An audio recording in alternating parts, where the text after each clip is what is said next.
নমস্কার, রসনার বাসনাতে আমি একটা নতুন আবার মিষ্টির রেসিপি করে দেখাবো। এখানে আমি একটা বড় সাইজের পাকা আম নিয়েছি, সেটাকে কেটে টুকরো করে নিয়েছি। নিয়ে মিক্সির বাটির মধ্যে এটাকে আমি দিয়ে দেবো। এটা একটা মিহি পেস্ট বানাবো। আর দেবো ছোট এক বাটি চিনি, কারণ আমটা আমার মিষ্টি আছে বলে তাই আমি ছোট এক বাটি চিনি দেবো। একটা গ্যাসের উপর ফ্রাই প্যান বসিয়ে দিয়েছি, তার মধ্যে 1/2 লিটার দুধ নিয়ে নিয়েছি। দুধটা আমি ফুটিয়ে নেব একটু।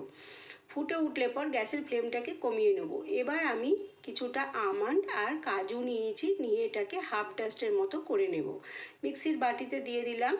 আমার আমের পেস্টটা বানানো হয়ে গেছে। এবার দুধের মধ্যে এটা আমি মিশিয়ে দেব। এখানে আমার গ্যাসের ফ্লেমটাকে একদম আমি লোতে করে নিয়েছি।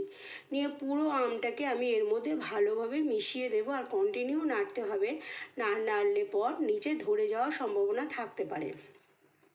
এভাবে আমি নাড়তে নাড়তে দুধটাকে পুরো শুকিয়ে ফেলবো। যখন কড়া থেকে ছেড়ে যাবে তখন আমি এটাকে নামিয়ে নেব। এভাবে নেড়ে নেড়ে আমি মিশ্রণটিকে শুকিয়ে নেব। কন্টিনিউ নাড়তে হবে। এখন কিন্তু গ্যাসের ফ্লেমটা আমার মিডিয়াম আছে। যত এটা গাঢ় হবে তত ছিটে এদিক ওদিক যাবে, তখন একটু সতর্ক থাকতে হবে। এবার আমি কাজু আর আমন্ডের পেস্টটা এর মধ্যে দিয়ে দিচ্ছি। এখানে আপনারা চাইলে এলাচ ব্যবহার করতে পারেন, আমি এখানে এলাচ দিইনি, কারণ বাদাম আর আমন্ডের কুচোগুলো মুখে পড়লে পর খেতে ভালো লাগবে। এভাবেই আমি নেড়ে এটাকে একদম শুকিয়ে নেব। এভাবে একবার বাড়িতে বানিয়ে দেখবেন, এটা খেতে অপূর্ব হয়। এটা এই মিষ্টিটা দোকানে পাওয়া যাবে না, এটা আপনাকে বাড়িতেই কষ্ট করে বানিয়ে খেতে হবে। এর স্বাদ হবে অপূর্ব, দেখতেও খুব সুন্দর হবে। দেখুন আমার টাইট হয়ে গেছে ডোটা। এবার আমি ছোট ছোট বলের আকারে বানিয়ে পোস্তর দানার মধ্যে দিয়ে দিচ্ছি।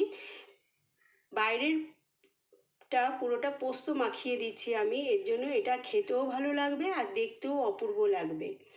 একবার বাড়িতে বানানোর অনুরোধ রইল। যদি ভালো লাগে তাহলে সাবস্ক্রাইব করে একটা আমার পাশে থাকবেন, তাহলে উৎসাহিত হয়ে আমি নতুন নতুন রেসিপি আপনাদের জন্য নিয়ে আসব। দেখতে কত সুন্দর লাগছে দেখুন। ঠিক এভাবেই বানাবেন, তাহলে কিন্তু সুন্দর হবে।